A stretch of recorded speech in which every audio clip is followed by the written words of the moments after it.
have a communication policy of what needed, what is still pending.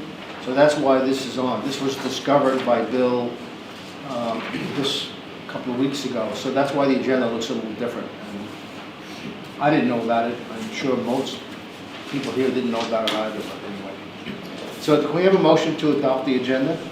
So moved. Second. Any discussion? All in favor, say aye. Aye. Opposed? Passed. All right, we need approving, a motion to approve or amend the minutes of March 17th. What, corrections first? Yeah. Sure. February 17th. I mean, sorry, February 17th. Yep.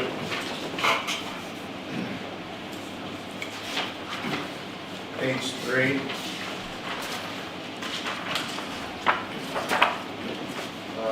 About the middle of the page.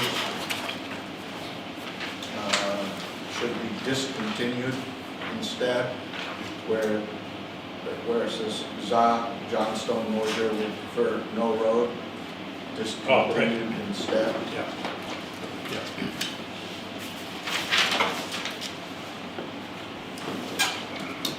Are there any others? I've got two, Alan, you want to say? Go ahead. On page 4, the very top sentence, it says where the limbs of the tree cause damage to vehicles passing, and that they limb and brush be cleared. It just doesn't, to me, it doesn't read properly. Very first sentence at the top. Is the And then way down near the bottom in 16, if satisfied, the conflicts do not exist or can be mitigated or otherwise mitigated, extend, inform him, that's salmon and nostrum. The third line up from the bottom. Extend, inform him. Not even sure what that is supposed to say. Inform him, just, that should be informed. Okay. Take out the extension. Okay. Stan, any others? Alan? Any other? make a motion to adopt the minutes as amended. Second. Okay. Any further discussion? All in favor, say aye. Aye. Opposed? Okay. I abstained, I Oh, wasn't at the meeting. That's right, and one abstention. Sorry about that. All right, the warrants were presented and signed by the board, so that's done. And now we have the highway. Well, Danny is not here. I don't have anything for Danny. He, basically, they're just doing maintenance on roads and maintenance of the vehicles as needed. There isn't anything outstanding on them. Does anybody have any? They're concerned about possibility of rain, but that's the only concern in that. It's not a big threat right now. So. Anybody have any other questions on the highway report or anything? Okay. We need to have the appointment, the administrative officer as of DSA 4448. I think we had an interim, but I think we need to make it permanent. That's the reason why it's on the, and that would be Bill Kearns. I just have a question on that, just to clarify for myself, is that what has the planning commission offered, if anything, in that direction? To my knowledge, nothing, but I don't know. I mean, I haven't heard anything. There were no emails to me or anything else, so. Right. Yes, there are some emails regarding that, if I Okay, may. sure. Right, it was a letter from Dave to all of you, I believe. No, he didn't call me and I didn't see any I emails. have it here. Okay, but I didn't get it. It's to all of us. Okay, but So that I had a was- problem with my that was emails back. this weekend, so I didn't get a lot The of planning them. commission voted, and we agreed that Bill would be interim until we had a chance to review candidates. We would do our due diligence and review some candidates.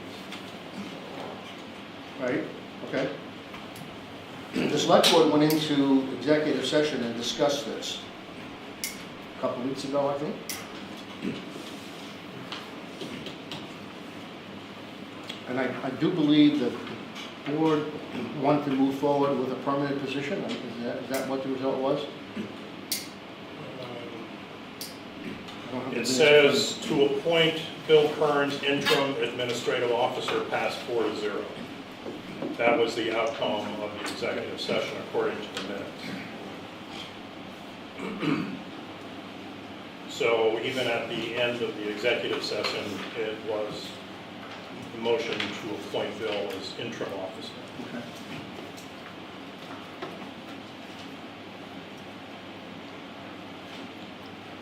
I think, well, unless somebody else has something to say, I think we ought to, as far as I'm concerned, I think Bill right now is the interim.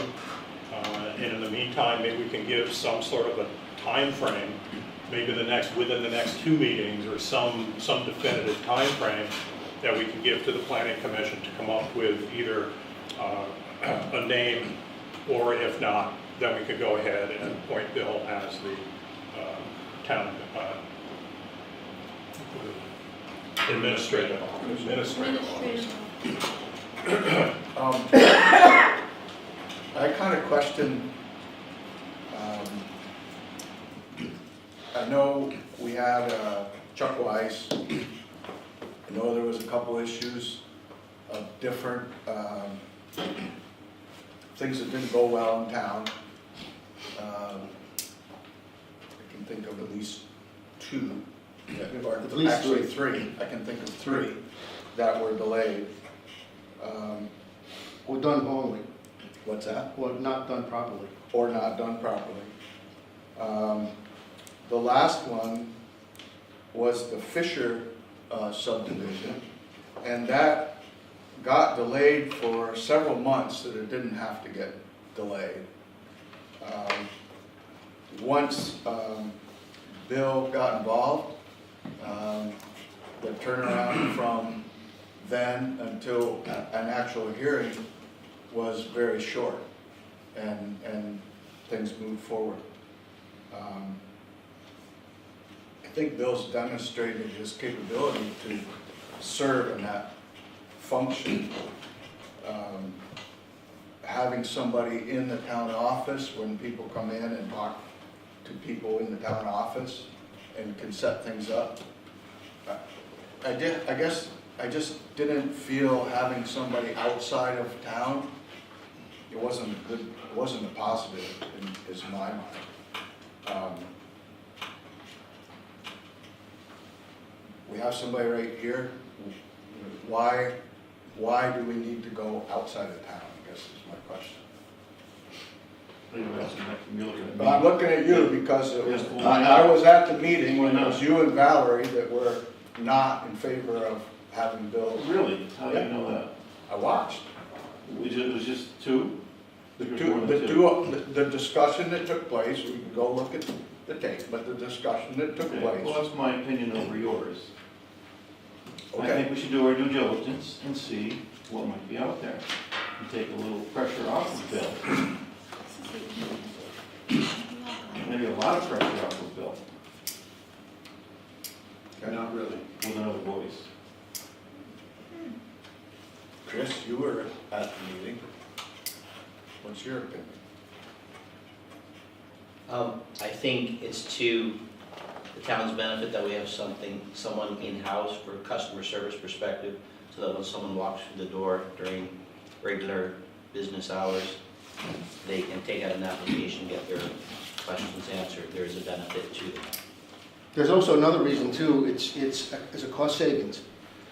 Because any time during the time of the day when Bill is being paid as a town administrator and somebody comes in for an application or has a question, there's no additional cost. The only additional cost would be when he attends a meeting or there was something that had to be on a weekend or a date when he wasn't working. So there is a cost savings to the town. That was one of the things that did come up. Well, don't shake your head, it's a cost savings. You know, I mean, every little bit helps. I agree with all the comments. My point was, it's just, I just think it was a very short period of time from when with the executive committee met and made the administrative officer to appoint on the planning commission to come up with their choice. I agree with everything that Alan said, Chris and Joe, but I'm just thinking that if we could give them another 2 meetings or a meeting to come up with another suggestion, that's all. Yeah, I'd like to agree with Stan on this and have the planning commissioner come up, and I think we have to honor their request and see what they come up with. They might have somebody right here in town, I don't know. But I think we don't know what's gonna happen tomorrow night. We don't know what this board's gonna look like. It might be the same, it may not. I would hope they would have their input too. Sounds too fast and it seems rushed to me. Well, can we have a time frame? I mean, it can't go on forever. I mean, are you authorized, or can you have Dave give us a time Talk to frame? Dave about it, for. So that we know, I mean, this could go on 6 months. That was my point. Yeah. We give them like 2 more meetings. Yeah, I agree. I mean, you meet once a month, that's correct? 2 select board meetings or 2 No, planning? 2 planning commission. Basically, for someone to take minutes and help us organize, that's all it is. No. I'm asking, you have 2 meetings, 1 meeting a month, is that correct? Correct. So if we give you 2 meetings, that's 2 months. Fair enough. But I'm a little confused. What does taking minutes have to do with? No, that's what the position. No. basically- I think we're a little confused. I don't think, I think so too. yeah, I think we're confused here. This was not to take minutes for the planning commission. This was only to handle the DRB, period. That's what's. This was not, if you want to continue, you have the option to keep Chuck Wise as your advisor, minutes and whatever. This was just for the DRB. This was nothing else. That's It what doesn't kind of, doesn't state that here. that's what kind of, I found a little hard to accept at that meeting when Chris, who chairs the DRB, brought it up and made the nomination of Bill Kearns. And then the planning commission, 2 people primarily, objected to that. And it's like, he's the chair of the DRB, and that's what he wants. Well, what difference does it make to the planning commission who the chair of the DRB, who's on the DRB? It's like, And this was a discussion that we had at a previous meeting, and Bill indicated that he didn't want to be involved like Chuck Wise. All he wanted to do was to do the Okay. DRB. Misunderstood. So that Chuck Wise, if you want to have Chuck Wise or Bill or anybody, that would be your prerogative. But this is only for one thing, so Okay. just for the Okay. DRB. Okay. Does that change everybody's mind? I mean, because if that's the only case, then maybe we could vote on it now. Otherwise, we can wait another meeting. the other part of the equation is, the planning commission can come and make a recommendation to, Yeah. in the end, the select board's gonna make a decision. They may or may not agree with what they come forward with. Correct. But there was no desire to tell the planning commission who they had to have advise them. Or this was, if that wasn't communicated, then it was communicated poorly. But that's, I mean, you have your own board. You can, whoever wants to take meetings, and if you want to keep Chuck Wise, that's okay. Replacing Chuck for the planning commission, it had nothing to do with the DRB. No. And if you don't want to replace Chuck, that's fine. That's up to you. Susan? In the planning commission agenda for 6-11, clearly states it's for the DRB. It says,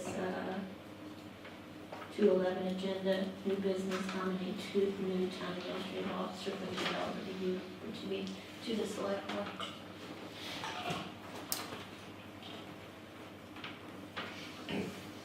So the planning commission going forward selects who the administrative officer for nomination to the select board? I didn't see why you were doing what you were doing to start with. If it was a DRB, But I think by statute, the planning commission has to nominate Mhm. Right. to the select board, and the select board appoints. Right, but there's two situations here. There's just strictly the DRB, and then there's somebody to do, Okay, as You long as guys- there's a clear division there. yeah, there is, Separate absolutely clear positions, division. yeah. Okay, okay, Yeah. You and can, that's understood. yeah, and you have a choice, you could choose who you want. If you want to keep Chuck Wise, that's fine. The select board did not want to keep Chuck Wise. So we voted, Not for the DRB. no, right, not for the DRB. Bill? Yeah, 4448 says they nominate. The duties of the administrative officer is administer those zoning regulations that they have. The town has two sets of zoning regulations. They have subdivision and they have flood. Those are administered by the zoning administrator, and the hearing board for the zoning administrator is the DRB. Has nothing to do with planning commission. Right. But yet we still nominate. That's the law. Correct. That's the law. Okay, that's where I think the confusion comes in. Do we need to do our due diligence and obtain candidates?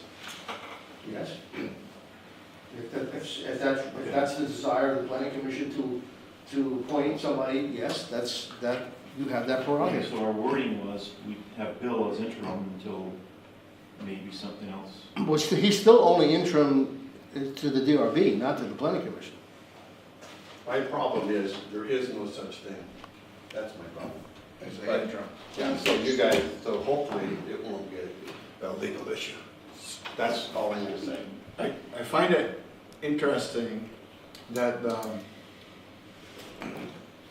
the DRB makes a recommendation, the planning commission chooses not to go along with it, and what's the difference if the select board doesn't go along with the planning commission? You know, it's like Sure. DRB said, this is who we would like to have, you folks said, we want to investigate. Now, if you thought you were appointing somebody for both positions, that's fair. Yeah. And I would make a motion that we appoint Bill as the as the administrative officer, and allow the planning commission to continue to find who you would like to take your notes and Advise you when you're done. Yeah, okay, that's how it should go. Do we have a second to that? No second. Do we have any further discussion? So let's call the question.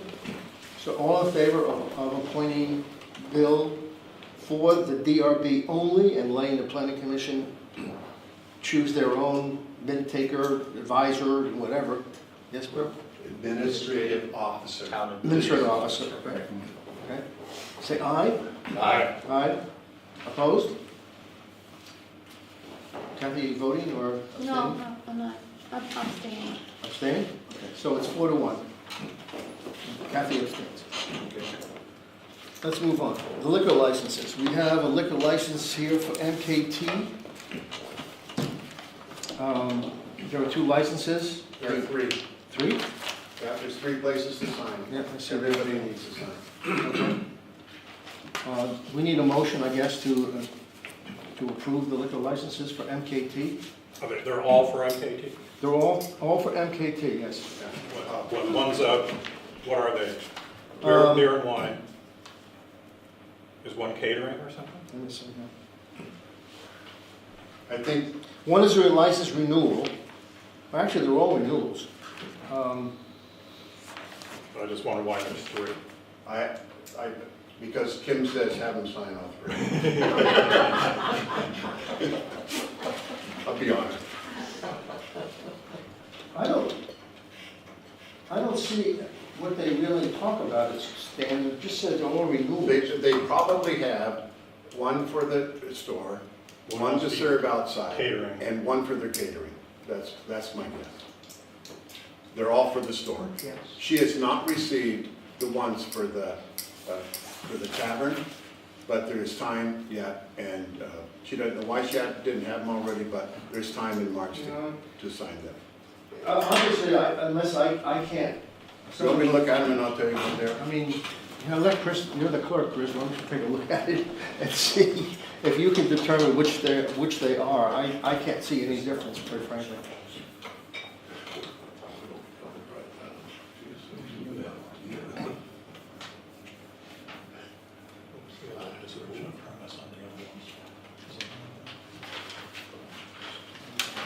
They look all the same to me. That's the patio. Oh, is that what it is? And then this is the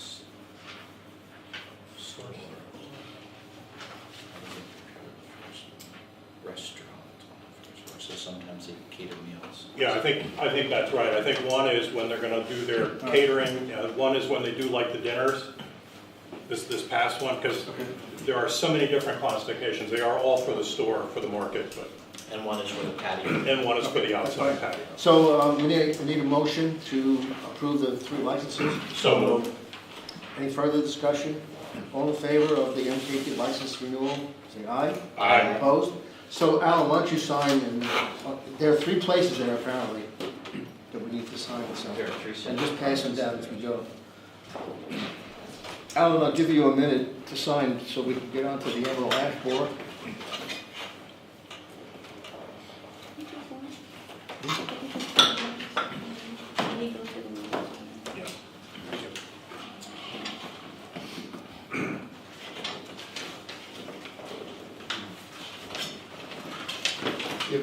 If you could, so that this doesn't have to stay, could you skip? Sure. Go to the next 2 and then come back to that? Okay, all right, we can do that. Rich, you want to deal with anybody can, but you would like to talk about the emergency management procedures? Do you have any? Yeah, my email reflected really the question that I was asked what the fire rescue Right. would be responsible for, and I guess my comment was anything that was generated by E911, and we would respond to it to the best of our ability. Being volunteer, we don't run shifts and we don't run any kind of crews. And whenever the tone goes out, we muster up the best people that, as many people as we can, we respond to whatever emergency. And any other non-emergency that's not generated by E91, we kind of go case by case by what we can really, do as an organization, what's really, appropriate or within our ability to do. We do different standby things for, Grafton ponds, etc. When a missing dog, a few weeks ago, a couple of us got together and went out on our own, that sort of thing. Any other questions, I'll gladly answer them, but that's what I was responding to by the email. I don't know if the board has something else. No, we In mind, but- we want your comments on the report to select board. Okay. Bill? Yeah, I honestly would haven't you, on Big B2, call fire department and have chief contact mutual aid, that's all okay with you to do it that way? That's fine. I mean, the only thing, I'm no longer around during the day. I'm down in Brattleboro during the school week.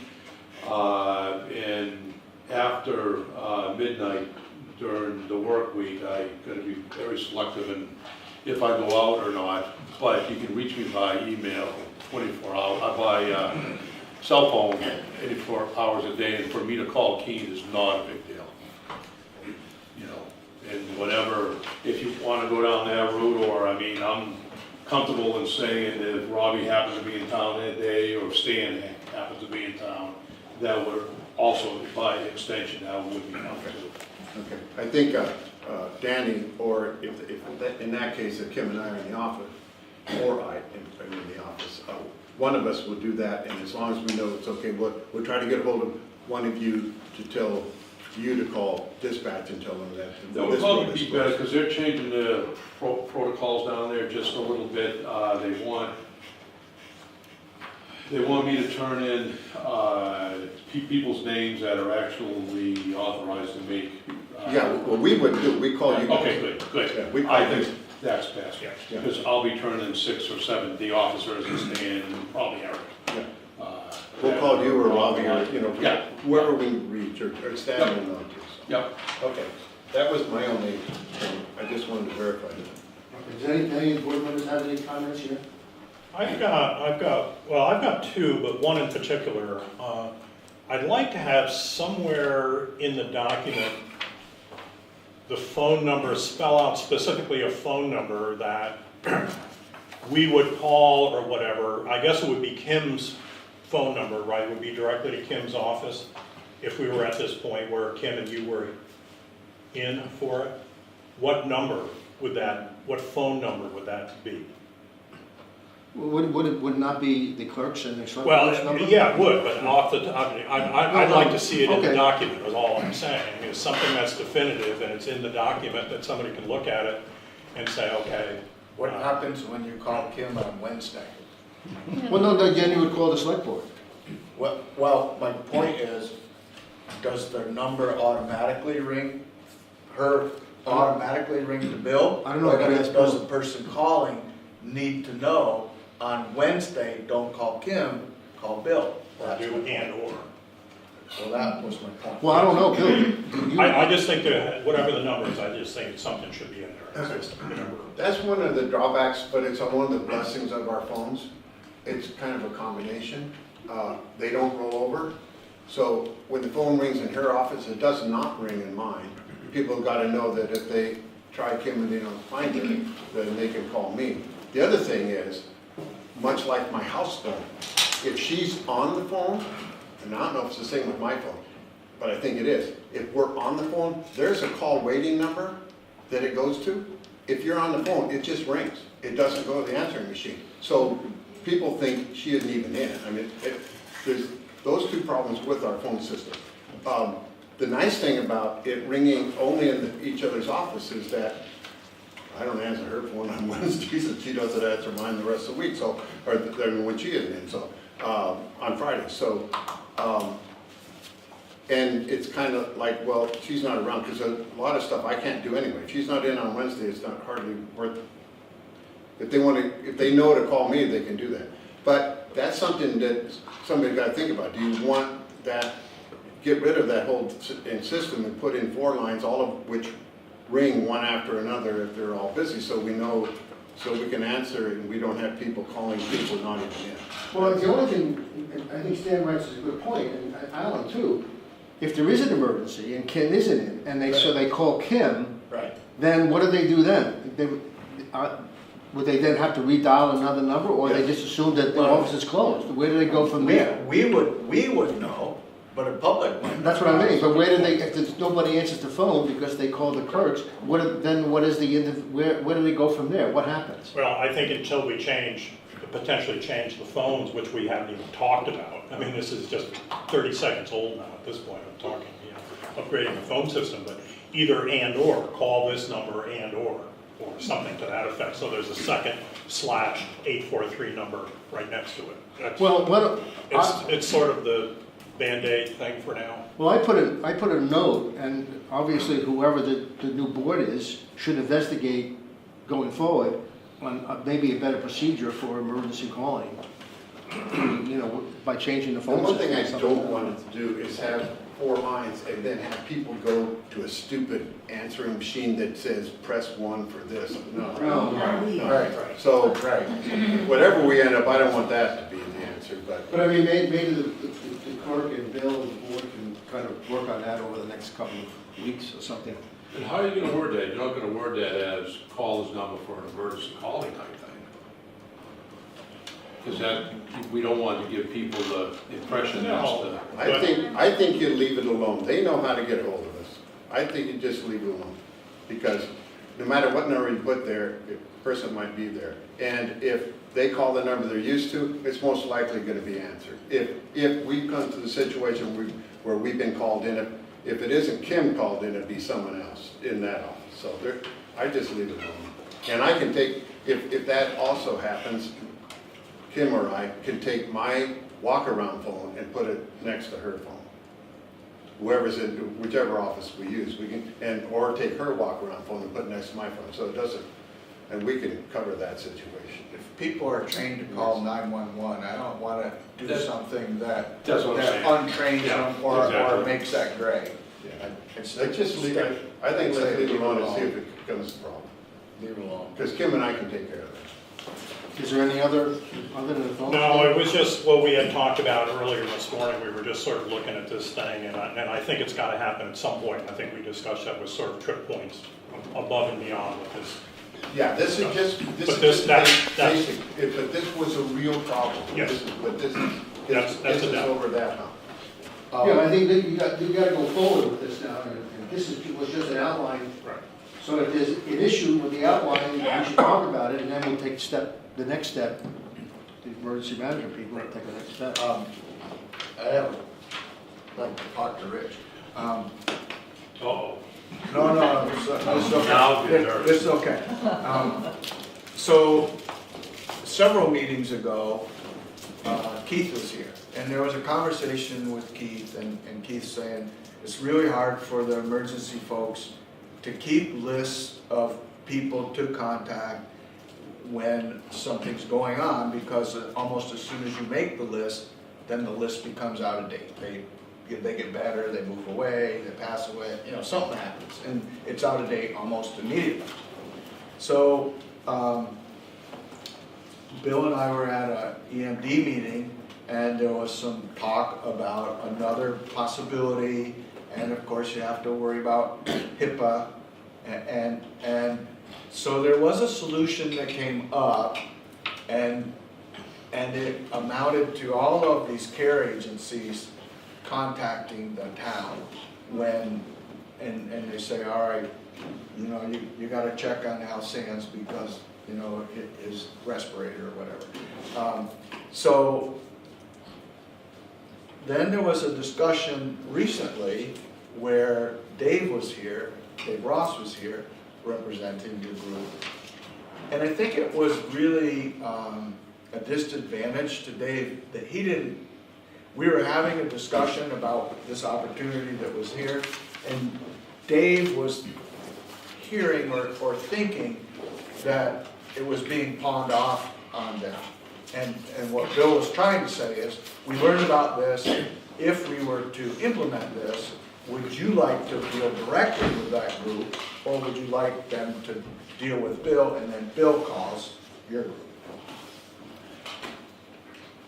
That's been tested a little bit, and that system's not 100%. So there is some reason to put a little cold water on that system, but I think we really should do two systems.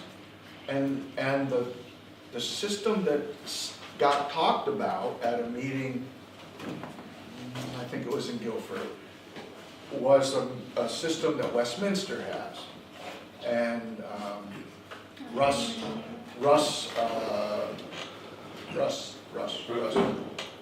Springfield? no, Russ. Hodgkins? Hodgkins. Oh, Russ Hodgkins says, I'll send you the thing. So he says, what we're using is they have a form that they send to people in town that have special needs, completely voluntary.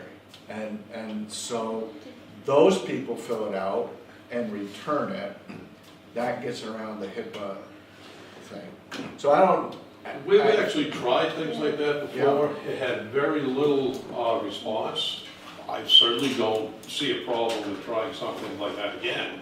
Yeah. I know there was problems before how to, secure them so no one would see them. Right. I think, did we have a box made up on the rescue truck and et cetera? We've tried a few different things in the past. I know there was the emergency phone line that the state police and PSAP would have the information. I don't think there was a lot of response to it. But I think we could certainly put something in the Grafton News and see who responds to it. I got a copy of what they're using. If it's something you're interested in, I'll share definitely it with you and Yep, sure. Keith. But Yep, I'm sure. not saying you should do it. I'm just saying that's what they're If you using. have it electronically, you can send it over to me, please. Yeah. Please. How long ago did you try that? Oh, it was a number of years ago, a decade maybe. The town's changed a little bit now. Sure, Sure. Maybe there might be some response. It may be worth, I mean, I think even if we, put a article in the Grafton News and say if you have some special, malady or whatever, that you need some special attention, if your, electricity goes off for more than 2 or 3 hours, then if they pass me on the name, I mean, we certainly will keep that. Bill, you had a, Stan, why don't you talk about it? I was gonna let it go. Well, I don't want a long discussion, but let them know what the church people are Yeah, doing. well, there's this group that meets on the church on Thursday morning. It's the men's group. It's sort of, there's also, we're trying to get together with a group that meets on Tuesday, apparently it's a knitting group, which are the women. And we've actually talked about this. There's a bunch of guys that are really interested in this thing on Thursday mornings, and we've whacked this thing around pretty good. And we've actually got a form that was developed also. I did see the one from Westminster.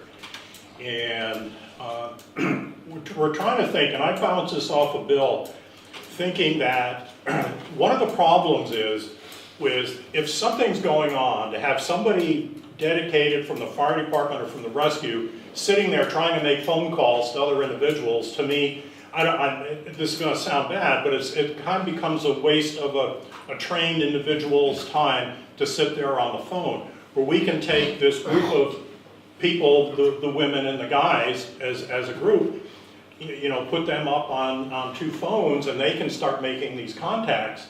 And then again, it's one of these voluntary lists that, during the course of the summer, we can get a group of people, a guy and a girl together or whatever, go out and knock on the houses and say, okay, we have this form we would like you to fill out, it's totally voluntary.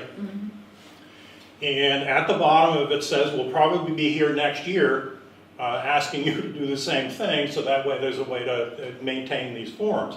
But that's just another thing that's going on, and it was a way that we thought we could relieve either the fire department or the rescue, or even emergency management, that one task of trying to notify the people that are out there that potentially might need help.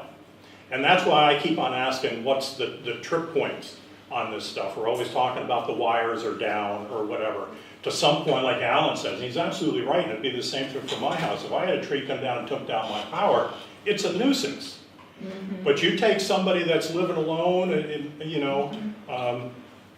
it's 20 below zero, that is no longer a nuisance. That is a very definitive thing that something has to be taken care of. And we're still trying to figure out what that trip point might be. It's sort of a time temperature type of deal. The higher the temperature, the more time you have. The lower the temperature, the less time you have to make these contacts. And that's sort of what becomes this trip point thing of what are the numbers? What are those combination of numbers to go by? But anyway, that's something that the men's group is working out. And I actually drew up a plan that if you ever look at emergency management, there's this incident command system that, the incident command guys at the top, and it branches down to all these little boxes, that there's actually a box created for this call resource group. And then once that's activated, they're known to, they have to respond to this other individual. So that's sort of been drawn out, and we're hopefully heading in some direction with it. That's all I think it's a great idea. Stan, I've been trying to work on this for well over a year now. When we had our power off for 12 hours the other night, there are people that live alone that do not have a generator, and nobody, I shouldn't say that, nobody checks on it, but we keep talking about it, but nothing gets done. And I was just going to say that about the thing we just looked at. I said, this should be good. I mean, we've been talking about this thing for 10 years, and we still haven't gotten off of square one with it. You get an emergency, And it's too so late. it's hard. I mean, it's like whoever thought healthcare was going to be hard. But it's just one of those things that on the surface it seems so easy. But then when you start getting into it, the actual logistics of it is very difficult. But you guys have been working on it, the church has been working We on it, have. everybody's working on it, but nobody does anything about it. Well, We're not at that point. They're Oh, what's the point? But it sounds like you're close though. We're close, we are, Yeah. we're close, and Bill knows about it, that's why, you know, and I bounced it off of the director. I think it's a great idea. So that this doesn't get dropped though, is there some agency, organization, or town No. official that's Well- overall in charge to make sure that this will get carried through and then No. updated? And You know, Does no, that and need to that's part of the problem. I see, can I just want to add a couple of things here? You know, I see this as a draft that's ever so changing due to whatever emergency, small emergency you have. It's going to change, and you're going to adapt, and you're going to put other things into the plan that we don't see here now, so it's going to work, so it'll work better. I just see it as an ever-changing plan. Well, that's the problem with the whole thing. The whole thing is so dynamic. You know, again, it's time, temperature, road conditions, you know, snow, ice, rain. It's just, I want to add too, Dennis Hunt down in Athens, they have like a neighbor-to-neighbor thing that they call people. They have a chain that they will call, same as what teachers do. We used to have you know, no snow day, you call this person, you don't get that person, you call the next person. Or you call Joan. Joan's got a whole list of people she knows. On my road alone, there's 5 people up there that live alone. One of the, 2 have medical issues. So, and that's up in Parker Hill Road. Well, Chris, I have an idea, because you're right, somebody's got to follow through. So why don't we, Bill, and as long as I'm the chair, I don't know what's going to happen next time, but the new chair, whoever that might be, when we do the agendas every Thursday, just put a little thing on, maybe every couple of weeks, as a reminder, so we can, you know, keep it fresh, rather than just waiting for it to happen. So at least it's a reminder. And you know, because Bill does the agenda with you know, with Stan and I, so you know, maybe not every week, but it may be every two meetings or so. Once a month it goes on the agenda, and then we can get a report from where the. well, you know, that's a good point. I mean, we have these individual groups, you know, buildings and parks and whatever. I mean, maybe there should be a representative. It only would take one on the select board to be a representative from the select board to emergency services. You know, so if there's something going on, or we've got something going on, we could let rescue and fire and phone tree people be aware of it. I mean, maybe that's a possibility. I think the more you can do, the better. You know, I mean, God forbid there is an emergency, at least you know, you have the there's going. wherewithal. Yeah, it's going to happen one day. So. Yeah. Any Well, other? as far as fire department making welfare checks, I mean, we do it all the time, that's not a big deal. I mean, as long as we know about it, and if you have somebody that, you know, you haven't heard from for a couple hours, if the lights go out or whatever, call it in, and we'll go right out and check on the people. I mean, a lot of people have called me, again, I apologize, I'm not around as much as I used to be, but people used to call me all the time, and I'd hop in my truck and go, if I know about it, then I'll go check on them. It's not a big deal. I mean, many a storm, I've called you, have you heard of somebody, whatever, and you say, well, go check on this one and that one, and it's not that big of a thing. Well, it is a big thing. No, I mean, no, as far as for us to go out and check on people, you know. Nobody noticed that for 6 days. That's a long time. What- Dead. Up on the lecture room. Well, yeah. Oh, well, that, yeah. No, it's not all well. No, I had nothing to do with us. I could have called him. All right, so can we move on, or I think we have to just make sure that we keep going on this Revisiting thing. it until we get some traction. And so it doesn't fall between the cracks again. And I think, you know, and maybe, you know, Stan's point's a good point, maybe we gotta get a representative, I think we'll put it on the agenda every month, and maybe that'll end up with something, so. Let me interrupt for 1 minute. I didn't say, oh, well, Joan. I wasn't being I'm sorry. cavalier. I know. All right, could you give us a report on CIC? It was a hot topic at the pre-town meeting, Oh, okay. All right. Well, what do we, so because it might come up again tomorrow, I don't know what happens tomorrow at the town meeting, but give us an update. Well, stop me if I'm wrong, I don't think we gotta rehash how we got. No, we Okay, just good, need all to right. know what the status is Okay. now. There has been a significant amount of cleanup. Clean Harbor was down there for 4 days.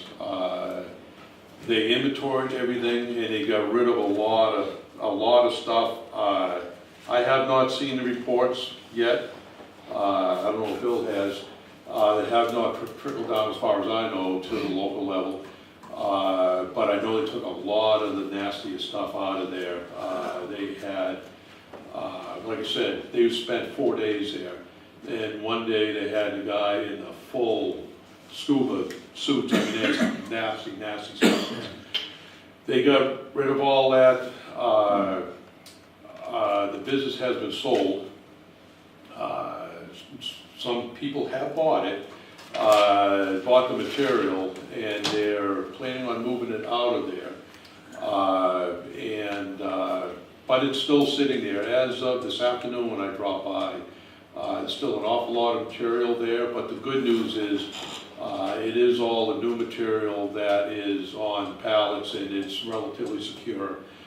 So a lot of flammable material, so a lot of toxic material. And I was talking to the owner of the company this afternoon also, and she assures me it'll be cleaned up in the next 2 weeks. So it's supposed to be at the end of this month. Unfortunately, they had quite a lengthy fire marshal report on it. None of the items on the report have been fixed. There's still no fire suppression system in the building. There's no fire alarm system in the building. And, but I will say some of the tenants have cleaned up their act quite a bit. A lot of the fire issues that were up there, the interior petitioned off walls with tarps and plastic rooms and all that stuff has all been removed. The space heaters, for the most part, have been removed. As far as out in the building where all the chemicals are, I hadn't seen any more propane tanks inside the building, so that's good. Small steps, but and I didn't see them, or I was not able to run into nobody today, but I wasn't around much today. I had to go down to Brattleboro, but there was supposed to be some air quality testing done today, but the place is not cleaned up yet, so I don't exactly know how they're gonna do that. So it seems a little premature to me, but that's kind of where we're at. I mean, and I've been making the phone calls, I've been dropping the emails, I've been trying to push it along the best I can, but the bill has something to add. Talk about what Bruce said about coming back when the owner's back in town. The owner, they gave him 2 weeks to get the fire suppression system up. They did do some work to it. And what they had done is they filled up the system, they got the piping all set, then they tried to turn on the generator, and the generator blew up on them, or didn't blow up, but burnt up on them, or burnt out on them. There was no danger. So it's gonna cost X amount of dollars to fix that, and the owner is in the Bahamas, I believe, of the building, and the fire marshal did give him a pass till he comes back into the area. And there's not a lot of teeth to what they're doing for whatever reason. I can surmise why, because it's probably a waste of their resources to try to take it to court, so I think they're trying to work with them the best they can. Because they are making enough strides that it's keeping the authorities off their back just a little bit. It is being cleaned up, but it is a slow process.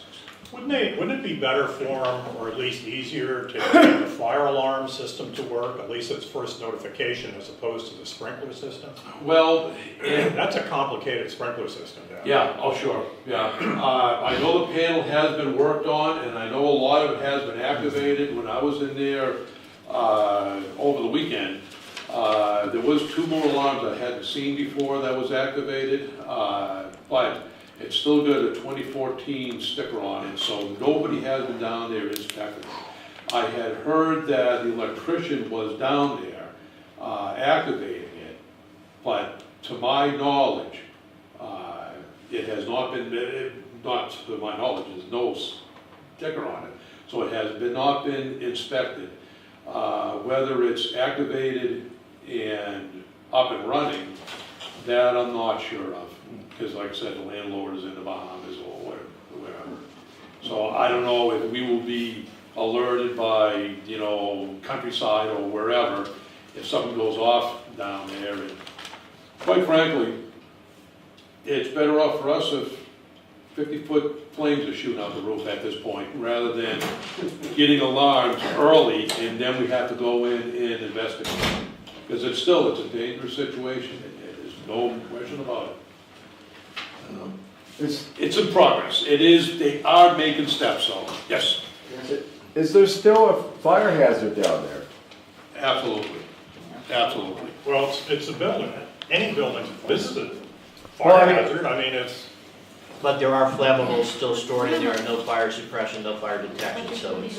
Well, at one time, they were saying something about, I heard there was evacuation of a mile and a half or something, if there was a fire there. If there was a fire there, the evacuation zone would probably be about half a mile.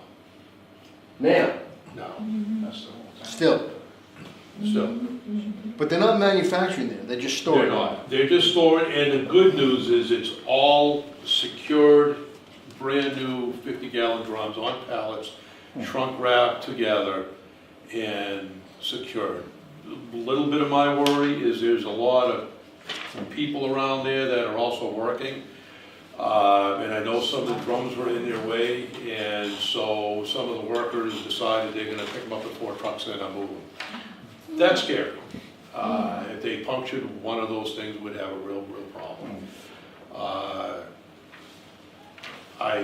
Other than that, I mean, it's not anywhere near as dangerous as it was 6 weeks ago. So the time frame is about 2 more weeks? That- I've heard that before, I'm not gonna lie to you, No, I but understand. yes, that's what they are telling me now. So Rich, you met the new owners, yes? Oh, no, I have not. What I think what happened, or what I have heard what happened, she's trying to sell the equipment and so on, and the trademark of the company name and what they do. And all of the chemicals will be pulled out, because it's all brand new virgin material. And it'll go someplace else, and hopefully a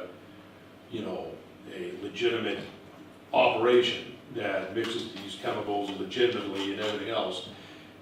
But there's a paper trail on everything now, so I mean, I can't imagine at this point that it'll be a fly-by-night place that'll be, gathering up all that chemicals that are in there now, because a lot of eyeballs have been on this, and everything has been documented. So a legitimate, assuming this is my assumption, a legitimate chemical mixing company is buying it and buying all, the hardware and the chemicals and their brand name, their contacts, and they're gonna move it to another facility and start their operation legitimately. So after they get everything out of that space, will that be healthy environment, or are they gonna do more testing? There's supposed to be more testing, and that's why I was a little bit surprised when I heard they were gonna do the air testing Monday morning, I heard. I mean, they still got an awful lot of material pulled out of there. There's a lot of mixing machines in there that historically have been used, and all this stuff's gonna be cleaned up. I mean, it's So who does that? The former owner or the or landlord? it's gonna land on the landlord if I don't know what their relationship is, I don't know. But yeah, it's gonna fall on the company or the landlord. And the town has no enforcement, true? I don't think so, I think the state is. apparently You the got- state doesn't you even gotta- have really good. You gotta rely on the state, and they're not doing a very good job of enforcing it. Our only enforcement would be if they did start mixing again and start operation again, and us put the yellow tape on it, and what does that mean? I mean, it means the town getting involved in it, I guess it would mean lawsuits, it would mean, uncharted territory for me. I honestly don't know what that would all mean. Rich, have you had a conversation with the property owner, not this business, but I think McKay is Yes, owns yeah. Aurora? Have you had a conversation with McKay, and do you know that he would not continue to lease that or rent that space out for the new people that buy it? He would not allow that kind of operation to continue there? He says he wouldn't, and he says he's gonna dump some money into the building, and he is relying on a low-interest loan from the, I don't know who runs that, Wyndham Regional, is that who gets involved in the low-income meetup loans? Redevelopment. Something, I forget, but he's got to prove that he basically is an innocent landowner, that our landlord, in other words, he bought something that wasn't represented to him properly or whatever, but it's right on the deed and what, I don't know, we're getting into the weeds here, but I have talked to him to answer your questions directly, and he claims that he wants her out just as much as I do. Is it reasonable to think of the town to write him a letter and kind of sharing the concerns that you have and folks in town have and the publics in town have, and ask him if he could give us a promise or something that he wouldn't consider that continuing with a new owner in the chemical business? I would do better than that. I would, at least for that building, I would have periodic inspections on it. Maybe once a year, maybe every 6 months, whatever. I don't think we have any problem with a chemical company in that building. If it was a legitimate chemical company doing things the way they were supposed to be doing it. So to put a blanket in, we don't want a chemical company in your building, I don't think that's the way to go. But I think inspections and maybe local enforcement, I know that's a tough thing. But at least if we see something going on there in the future and say, whoa, you know, this ain't gonna happen all over again. But, again, I mean, I don't know what the appetite for that is at the local level.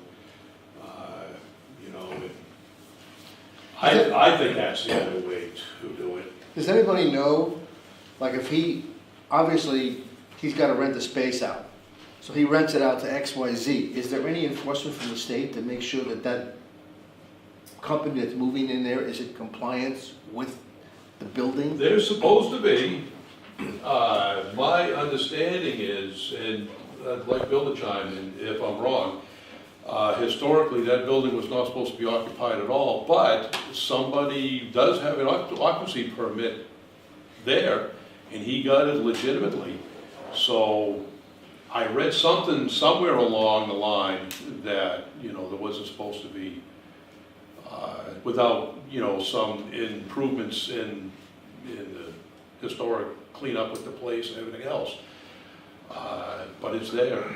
It's there. I mean, honestly, I don't think we can rely too much on the state moving forward. I mean, either they're spread too thin, or there's no appetite for enforcement, or they just don't have the resources. I really don't know. I really don't know. The state isn't going to do a damn thing. They've never done a damn thing. So what I would say is the town budgets in future years to make sure we have enough money for attorney to take in court, and have him put a yellow ribbon around the whole damn building and close it. If there's any problems in the future, that will get somebody's attention. But they have over $500,000 in work to do on that building if they were to do chemicals. So the answer about them continuing chemicals there, I'm not gonna say the state's gonna come riding in on a white horse and make them follow those things, because they probably won't. But a private lawsuit by the town to make the state enforce the thing is probably a possibility, but you're talking a lot of money. The easiest thing is, he has the authority as both health officer, well, really as fire chief, put yellow tape around it, tell nobody go in the building until they get it straightened out. And you know, And that is, because the state has shown, and they've shown in the last 2 months, they really don't have the capacity to enforce it. They may have the will to enforce it, but they have no capacity to enforce it. And this is, well, if I said any more, because I know more, if I said any more, I'd just get in trouble, and I'd get them in trouble. But they cannot enforce it if the person is adamant about telling them to go bounce at it. So that's the problem. And it's only because she has a viable business and she wants to sell it and get the heck out of there. And only because she has a viable business and therefore has a little bit of deep pockets, that you're probably getting any response from her at all. And I think it's all on her, and Mr. McKay just wants to kind of avoid the whole thing. So if there's a problem down there, you put yellow tape around it, tell them all to get the heck out, and that's the end of it. and I will add too, with the luxury of hindsight, I walked in there one day by myself, and I knew I had something. I went back, I grabbed Stan, and we went back. In the luxury of hindsight, that day my gut reaction was, as Bill said, throw the yellow tape around it. And we talked about it, but without any precedent of how to move forward, we really didn't know what to do at that point. And because we knew there was going to be legal ramifications and everything else for it, and we thought we were doing the right thing by notifying the state and letting them take care of it. And with the luxury of hindsight, I would have, if it ever happened again, I would have done exactly what Bill said that first day that I was down there. But at the time, we just didn't know. Should we Because had consult no the town experience. attorney and just get some advice on how we Yeah, should protect sure. ourselves? I mean, certainly wouldn't hurt. Rich, are you aware that, I haven't seen the final announcement, but it was penciled in on April 14th. It was supposed to be an emergency management directors meeting and fire chiefs meeting in Westminster. And the topic is, Oh, I did get that email. Yeah, thanks. it would be worth going to and asking some questions when all the fire chiefs Yeah. and emergency people are there, because Bruce is supposed to be there. And so, yep, it's putting him on the spot, but what else are you gonna do, you know? Yeah, I mean, I really don't know what the solutions are for something. I mean, I hope we don't encounter it again anytime soon, but it's, But you yeah. can't live on just hope. Yeah, you know, no, and I hear you. it's fair to ask Yep, him, yep. and fair with your peers present, Yep. for them to be put Sure. on the spot and say, Sure. look, Yep. here's what happened to me, what are you gonna do for these other Yeah. people if it happens in somebody else's town? Rich, Yeah. have you, as town health officer, have you contacted the Department of Health? I have not, no. Do you feel the building, the way it sits now, is there a risk of harm? Is there? A risk of harm to any individual? Well, I'm relying on a lot of what the Department of Environment is telling me and everything else, because they went in there, they did, testing as of last fall. And they're gonna be doing more with air quality and everything else, and they gave a recommendation of, the amount of time these people spend in there, during their working day. It is acceptable to, absorb that much, and that much stuff into your system, which it wouldn't be for me. And they also did, quite a bit of drinking water testing and everything else, and they claim that it's safe. And something like that, I mean, I can't justify as town health officer saying, well, I know better, even though they've done all the testing. Do you know for a fact that they actually did testing last Monday on the air quality? Oh, no, I don't know that they were supposed to, and I Because suspect if they that, did not. Then if the air quality shows that it's good, then there's nothing to worry about, but if it shows bad, then you got another issue. Historic tests say that, they were supposed to redo some of these tests, because I think they got, if I recall, I think they got another $80,000, I think, to do some more cleanup work. I don't even know about cleanup work, but more work on formulating a plan to see how that place is gonna get cleaned up. And so they are gonna be doing a significant amount more of testing there. What that'll show, it hasn't. Well, you know, if they take the test, then you get an indication. Right. You know, if they still got an issue or it's cleared up. And I would like to think that they would pass that information on to us. I would like to think that. But at this point, I'm not gonna tell you that we will know about it. Oh, I know. I don't get a lot of credence. Really? Yeah, I have to reiterate what he just said, but all that testing is leftover from the PUC hearings when they started looking at the land again, because it is a brownfield site, and they made I don't know, Rex or somebody go to a second level testing from the first level testing. The first level testing is just a preliminary, and that's looking at the past history and see what's there. And they made them do more testing. And part of that testing is what found the air quality so bad inside the building because of their operation of that chemical mixing. And part of that is when Mr. Foley, I think his name is Mike Foley, called in hazmat. Mike Foley's the one with the nanotubes, for fear that there was going to be a hazmat spill there that day. He's the one that finally made that complaint and brought them in, and he showed me the tier 2.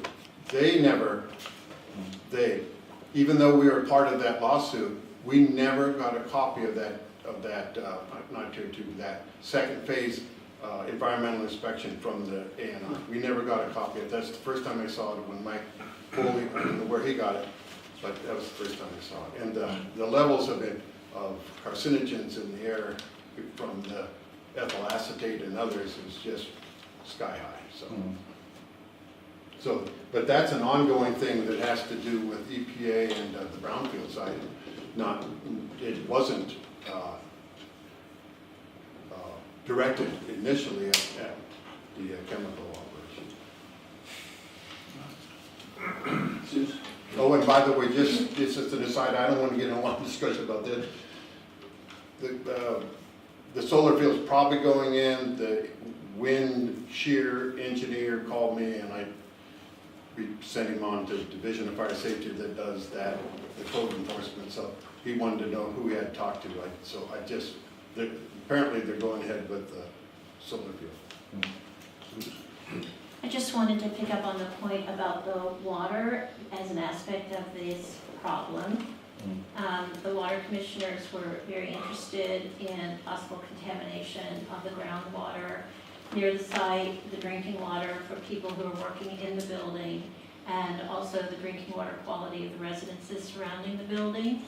And Rich put us in touch with Sean Donovan, who's the Vermont Department of Environmental Conservation inspector, who's working on the water testing of the site. And he's going to be on a conference call with the Water Commission meeting on March 11th, and he's going to review his report and also the results of the test, which as a layperson, if you read them, are pretty inscrutable. So he's going to explain those to us in that session of the Water Commission meeting. And thank you, Rich, for so quickly putting us in touch with him. And the bottom line with that is the testing that they had done on the water, the way the contaminations run off, they run away from the residents' wells instead of to the residents' wells. So that's why they claim that they're safe.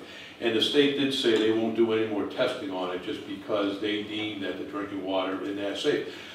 But I believe, and he'll explain this more, but I believe that's assuming that everybody has a deep well there, and I don't know if that's true or not.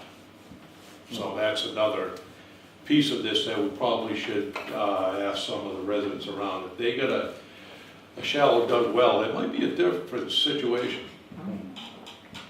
But I don't want to say, because I don't know that for a fact, but Well, we can definitely ask that yeah. question.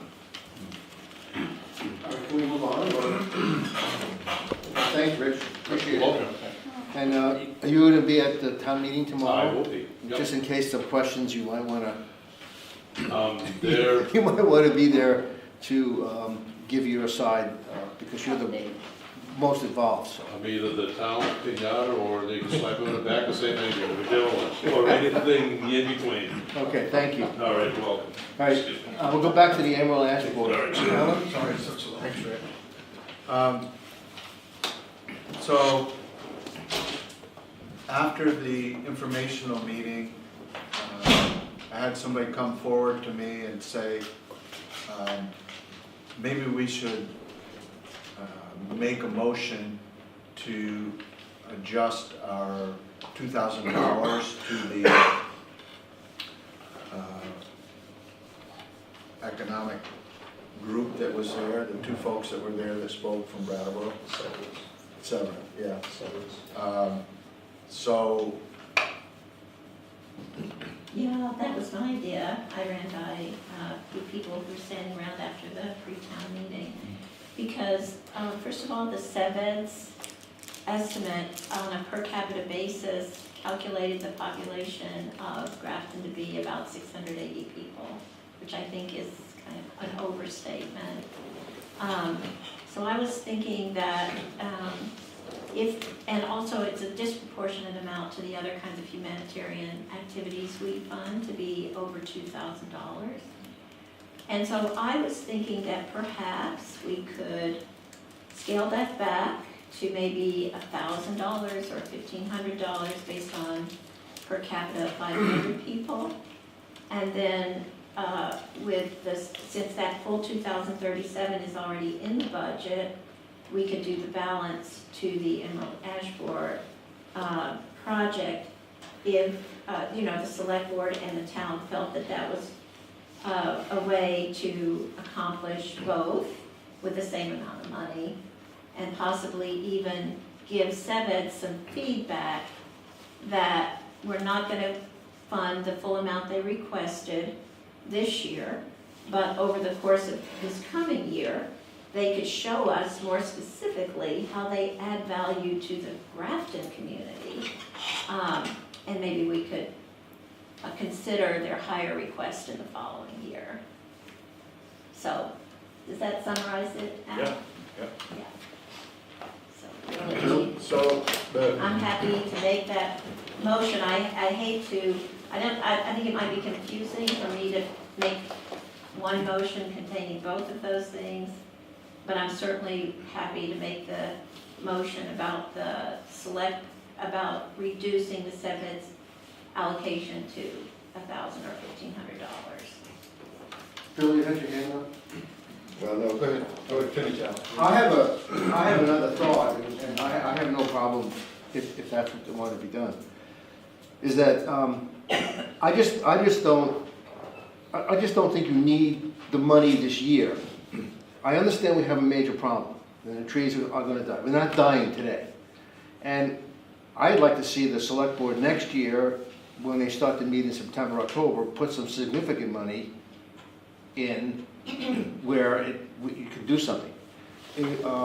Somebody made a suggestion that we have a hearing, we have a little seminar and get some volunteers. It will be done here with pictures of what an ash tree is and what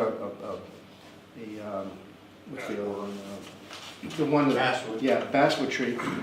And then maybe we could put a couple of volunteers who would willing to go and some select roads, maybe take 4 or 5 roads, Yeah. get a sense of how many ash trees we have, or we could do it during green up day.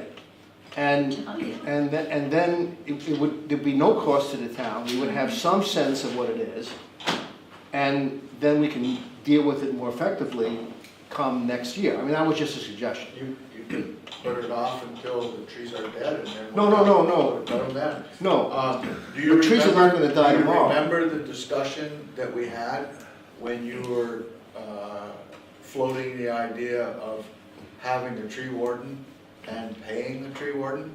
So if you had $1,000 in your emerald ash borer and you didn't have to spend it on emerald ash, you could use it for your tree warden. I'm just thinking, the problem is in Londonderry. It's not far away. If you look at the map, we are in the highly high-risk area. It's knocking at the door. I don't know how long you want to put it on. Well, I have to tell you, Al, that I am, with all due respect, I am very willing tomorrow to make the motion about reducing the funding to 7, because I think it is in and of itself disproportionate to provide $2,000 of funding to them when there's not a single organization in our humanitarian budget who gets over that amount of money. Now, I realize there's a difference between humanitarian and theoretically economic development. So I'm happy to make that motion, but I think there's a lot of concern about then turning that into, except on your part, of course, turning that into funding for Emerald Ash Board in this town meeting. well, the motion has to, if you're gonna make that motion, the motion has to include taking whatever you're taking out and put it into the budget for. Oh, does it? Otherwise, where's, that's what I would think. Okay. Yeah, you have to You put it have somewhere. to Oh, put it you have to somewhere. put it somewhere. Bill? No, that 2,000 is not in our budget. Well, that's right. Okay, you're It's an voting, article. you're voting an article. You're right, So- it's not an No, article. I forgot. I am I've been trying to work with Sevitz and Wyndham Foundation. So far, that's the only business I work with. And I'm encouraged that they're gonna be helping our high school kids find jobs in this town. I don't wanna screw with the 2,000, and if they don't perform next year, then cut it off completely. But I wouldn't mess with Sevitz. That's just my own personal opinion, No, okay? that's- But- I think that's why Al brought it up, But what so you we can need talk to about do, it. but what you can do is take, if you can either find the money in the highway budget without changing it, or the highway budget is roughly 601,000. Make a motion when you do the highway budget to put into the right-of-way $1,000 for Emerald Ash Borer and make it 602,000. That's what you can do. That would But you be the- I forgot cannot, it. you cannot have an article that we put $1,000 into Emerald Ash Borer. It has to be tied to one of the articles there, because that article would not have been advertised. So it's got to be tied to an article. Correct. Okay. So you can do whatever you want with Sevitz. I just don't think it's a good idea, but that's just me. But if you want to add the money, wherever you get it from, or make it up, you have to add it to an article that's there. And the best article in my mind is, since highway deals with right-of-way, and that's what we're looking at, add $1,000 there. And make it a real Honestly- simple motion and just be done with it. Yeah, honestly, I'm gonna withdraw. I mean, and you know that I don't stop it. Well, But I'm telling you, I think the complexity of this is too much for town meeting. I think it's gonna have to be hashed out in a more thoughtful way at the select board level, at the budget level, and so, Well, wait a minute, see, the money has to come from someplace, regardless, whoever is on the board next year, right. it's not in the budget, so if you're gonna spend $1,000 or whatever, it's gotta come somewhere. Right, So the obvious thing is to just increase the highway budget by $1,000 for the Emerald Ash. So you're just increasing it $1,000, and then it's in the budget, and Yeah. the selectmen can then decide how they wanna spend it. Whether Yeah. it's a tree warden, whether it's education or whatever, and that's the simplest way to do it, and that's, and whether the town wants to do that or not, that's another issue, but It's a simple procedure, just to amend the budget by $1,000 for the annual board. That's why I wanted to discuss, I mean, it's easy to do it in this small group, it would be harder to have this discussion with 100 people. Yeah, But- but but now, these to- people are gonna, they're smart people, they're sitting out there, they're gonna ask this question, this didn't get brought up in the pre-town meeting. I'm feeling, and there's gonna be some sense that Bill has, that the $2,000 is well justified for step eds. So I'm shying away from this whole thing, and I don't mean to have misled you in any way by having this conversation. No, I'm fine with that, I just think we're having a discussion now Yeah. and getting it resolved before we have a bigger crowd. Yeah. Dave I'm Ross- good with that. Right. Dave Okay. Ross asked Yeah. that we have some kind of a formal motion, Right, rather than just having somebody pop up right. and have it done. So logically, it's just to increase the highway budget $1,000. It's a very simple motion to That's make. the easy fix. Yeah. And. If they turn it down, they turn it You down. increase it, if the voters don't want it, Yeah. you don't do it, and you go back to the original number, Yeah, so that's the 601,000. easy. Well, Al, why don't you make that motion? You're a citizen. I don't know about increasing the highway budget. My passion was around the sevens number. Right. And, Yes, Matt? Can you allocate 1,000 of the 600 rather than adding 1,000 toward tree maintenance? Well, the select board can do that. Good. Well, let me explain that, okay. No one ever votes on all those items in the budget.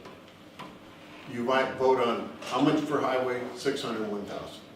That's all you're voting on. You're not voting on the 30,000 for salt and 20,000 for sand. You're voting on 601,000.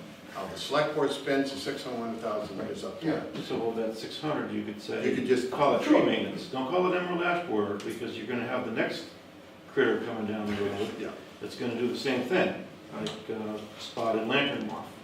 That's the next. The select board has the authority to take $1,000, just like if we had a legal issue, they could take money from someplace else. I mean, it could be done that way with no motion at all, and it's very simple.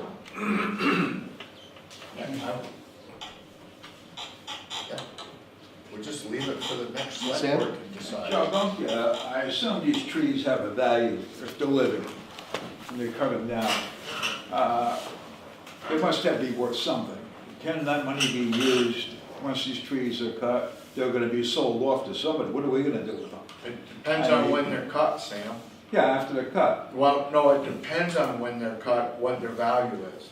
If they're cut before they're they're cut- diseased, If they- they're I mean, cut they're when gonna they're be alive. healthy, if they're cut when they're healthy, they Yeah. have a value. Assuming there's not wires and houses and, you know, all the value gets eaten up with the operation of removal. But as soon as those trees die, the They're value. worthless, I understand Nothing. that. And But now while that, they're now it's alive, liability. wouldn't we be able to sell them and so offset some of the cost, or pay for itself? Well, you have to have a logger.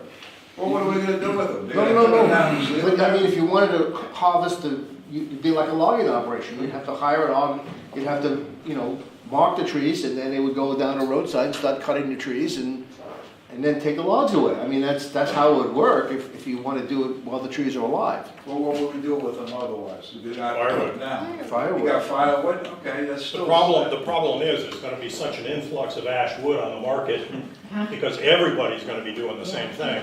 The individual value is But you probably, can't move it. You can't move it if you suspect that it's infected. No, you can't. Well, the logger, if you cut it down, the logger would know whether it's Yeah. affected, so it would be rejected log. It would go to firewood or wherever it's gotta But go. even the firewood needs to stay right in the area. You Yeah, can't move it yeah, out. yeah. But I mean, the simplest solution is just let the select board, the new select board, whoever gets elected here, let them deal with this thing. The money is, $1,000 out of the highway budget is not gonna make that much difference anyway, personally. And you avoid all the conflict on the floor. Yeah. If that's what everybody wants to do, that's just a suggestion. It's up to the board how they want to handle it. Yeah. Well, I'm gonna post that board back up tomorrow.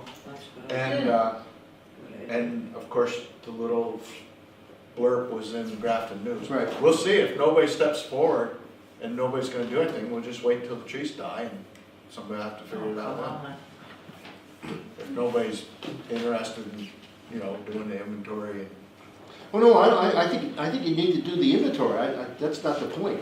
I think we need to move forward. The question is whether you want to have a line item to increase the budget, or just take the $1,000 or $500, whatever it's gonna be needed. I Just think take it out of the I budget. think at this point, it's probably too late to, select board will have to deal, they'll have to figure it out, Okay. whoever they are. Is everybody okay with that? Yeah, I think that's the best way Okay, to do it. all right, let's go move on. So where did we end up not doing anything? Nothing, nothing. Okay. Yep. Okay. That'll make Dave happy. Who's gonna do the update on the village park? Yeah. There's been couple different letters in the Grafton News. I'm not gonna talk about who's right and who's wrong, but I will tell you, after attending the planning commission meeting, Dave Culver and I have been emailing back and forth. He made contact with Stephanie Guile, who's the Act 250 coordinator for our area, to see if we needed a permit for the things that we've talked about. It's not quite as cut and dry as one person wrote, just because it's a municipality and because it's under 10 acres. Just today, first, I wound up being on that email with Dave and then directly communicating with Stephanie Guile. She gave me her initial feeling that when I described the project to her, that we probably didn't need an Act 250 permit. But, she says, and here's where some of the confusion happens when people start talking, you need to do this and you need to do that, and they use the wrong terms.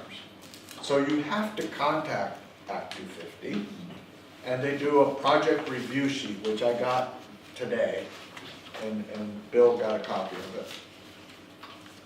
The project review sheet is done by their specialist, and they look at what your proposal is, and they then check off yes or no, and you could have what they call a minor project or a major project. More information is required when they do a major, of course. Anyways, long story short, it looks like we don't need an Act 250 permit. And the description they put in here, did you give them the two gazebos along there? Because I never remember that. The only thing I can think of is out on your map that was sent with one of those emails, there's 2 dots identified as gazebos. That's the only thing I can think of. Oh, so they must have, yeah. And then they talk about, I didn't talk to them at all. oh, I didn't think so. It's like, where did that come from? I said, well, maybe Bill got it. They talk about 1 mile construction of trails, which is, all I said was maintenance of the trails, not constructing trails. Anyways, this is more than what we plan to do and still doesn't require Act 250 permit. So we're good. But I still feel that before I'm willing to commit to it, that I want something from the planning commission that says, look, you wrote a town plan, the voters approved it, and it said no development in that area. So to do the small parking lot, to do the lean-to, that's a form of development. And so I want something that says that that's okay. Yeah, but there's something that says on, wait a minute, Bill. This says something on here, other approval comments, and on the line it says compliance with town plan will need to be addressed. So that might be an issue since the plan says no development in critical use areas, so. But if what I understand is that the planning commission is gonna, maybe Matt, you can address it, is looking at some of these issues, and there's a hearing coming up, I think, on the 14th of April or something like that. And they change the plan, then there's no issue. Yes, Bill? I was going to comment on the same thing. It seems to me that you need to have, I agree with you. On that comment, at the very last comment on the very last page, the planning commission should look at it and tell you that it is in compliance with the town plan or it's not in compliance with the town plan. Before you did anything any further. The Act 250 saying you're not going to require a permit, so you don't have to go through a hearing for them, but somebody's got to make that call. Correct. It would be nice if, to get the ruling from planning commission sooner than later.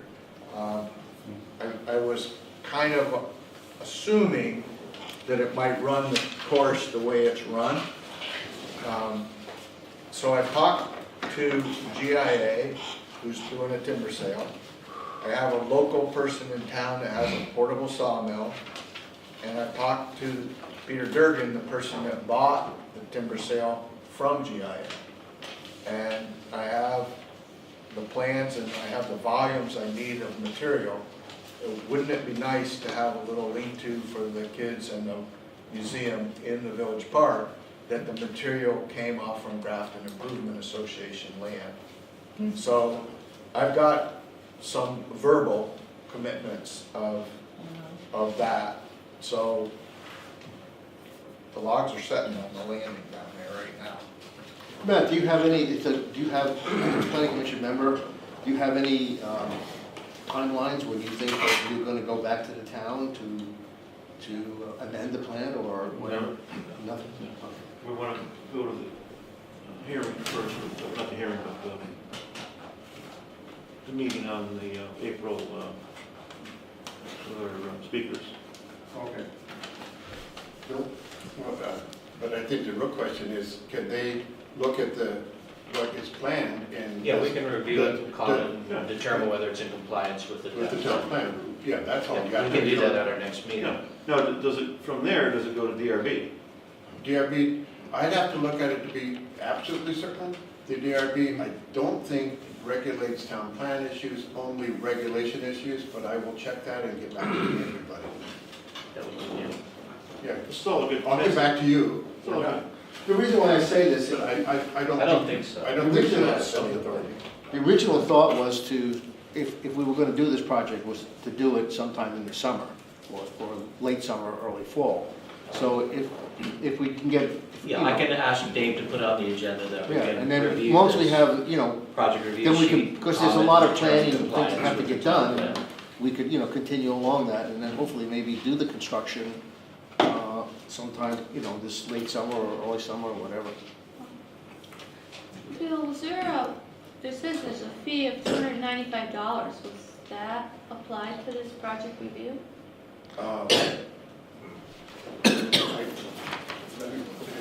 What page, John? The first page. It's the bottom paragraph bottom, with the Act Act 250 250. jurisdictional option. Oh, no, that's if you were to go, right, if we need to appeal it. If, for instance, if they said you needed it one and you went to appeal it, it's okay. $295 to appeal. Yep. Okay, can we move on, or, okay? All right, so that's the unresolved issues. Did we catch them all, or was there, yes, Bill? Well, first of all, let's not spend 3 hours talking about the unresolved issues. It is, these are the issues that we want to list, Right. that's all we're doing. Yes, we don't want to debate it, we just want to listen, make sure they're on there, that's all. Yeah, I've got one I think we ought to have on there would be the cemetery map. Okay, yeah. And phones. Or add the phone. I don't think that's good. I don't think you need to do that one. These were issues that were in discussion that were never completed by this present board. And, no. Yeah, sure. On the cemetery mapping, I know we talked about with a commission, some cemetery commission. Is that something we still want to pursue or look into? Along with, there was a private donor in town that was going to give us land to increase the cemetery. Would that Well, can we The just make that unfinished- rather than cemetery map, can we do it cemetery issues? matters, Yeah. issues. Cemetery And then, issues. that's, sorry, it lumps it into. Mapping keep track and, of- mapping and issues, how about that? Yeah, Yeah. Shouldn't we have continued work at the town hall? It's in there, Yeah. it's in the town hall. Where am I missing? Oh, right there. It's got its own line, of course.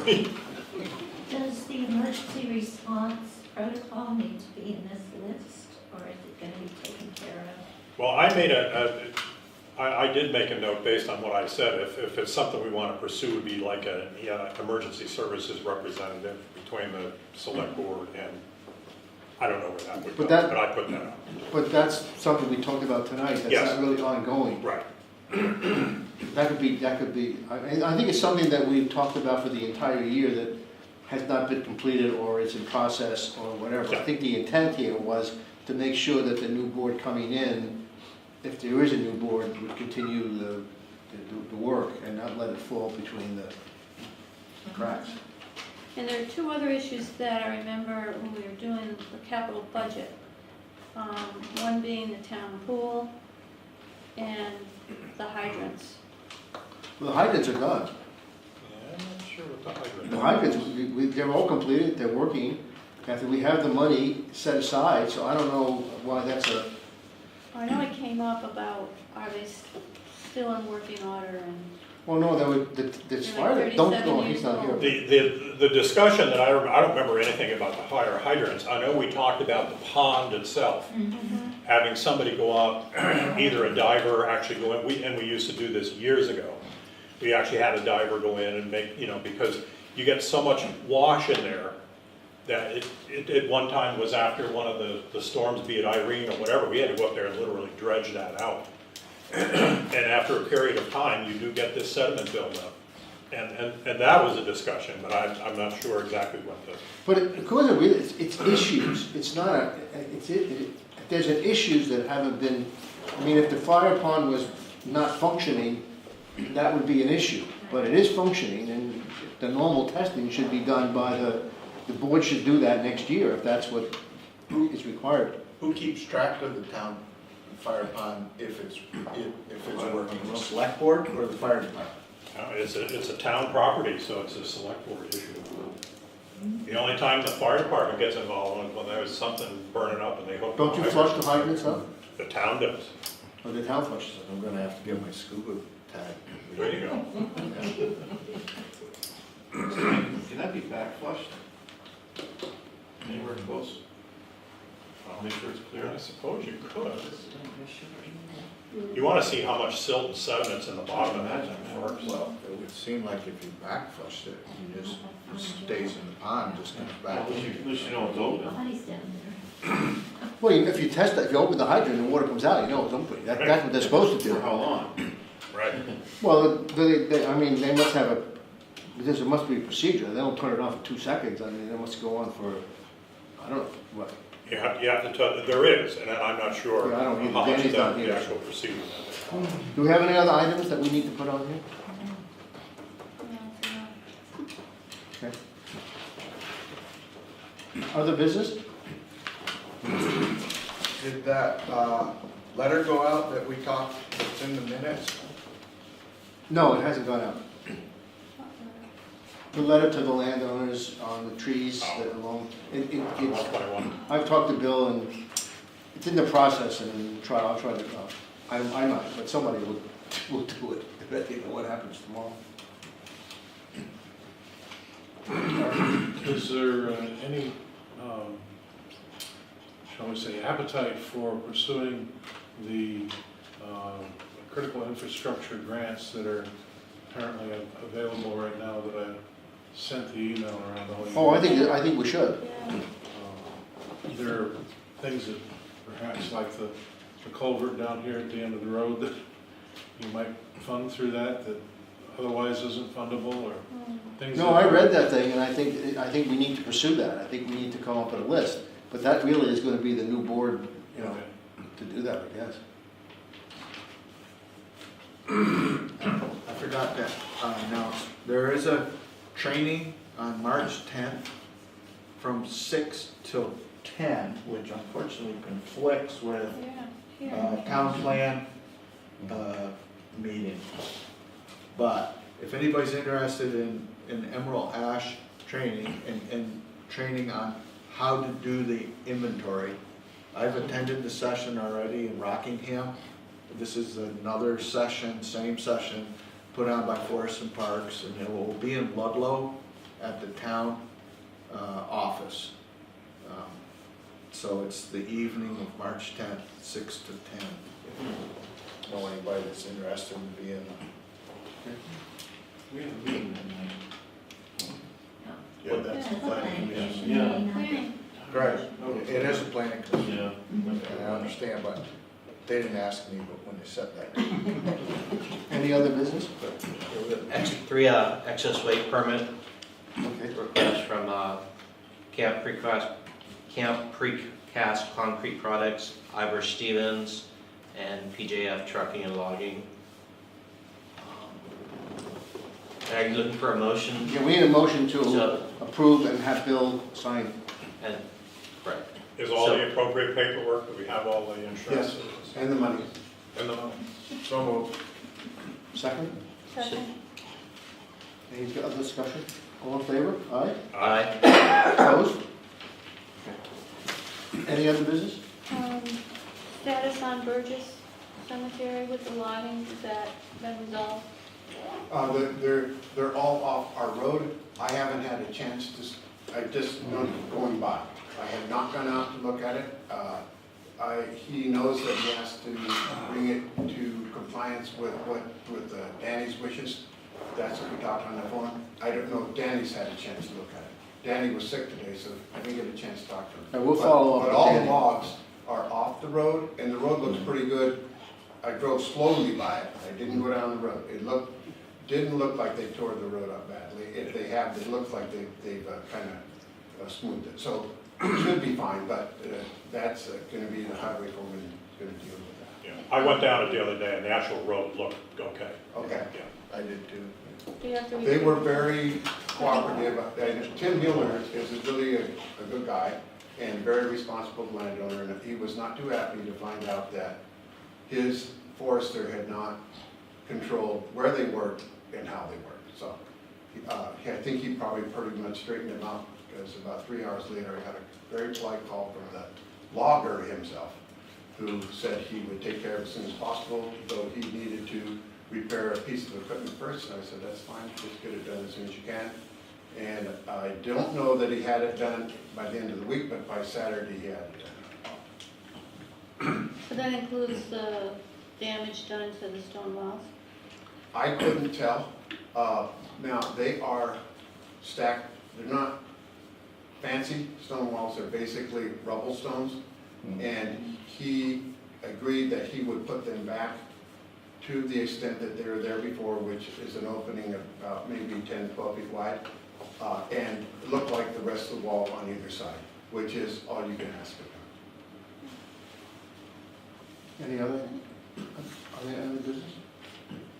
I do. I just want to thank the board for their services for the past year. And I'd like to thank Chris for stepping up and filling Josh's position. And good luck to the who's ever running this year. Any other business? Okay, so public comment? None? Okay.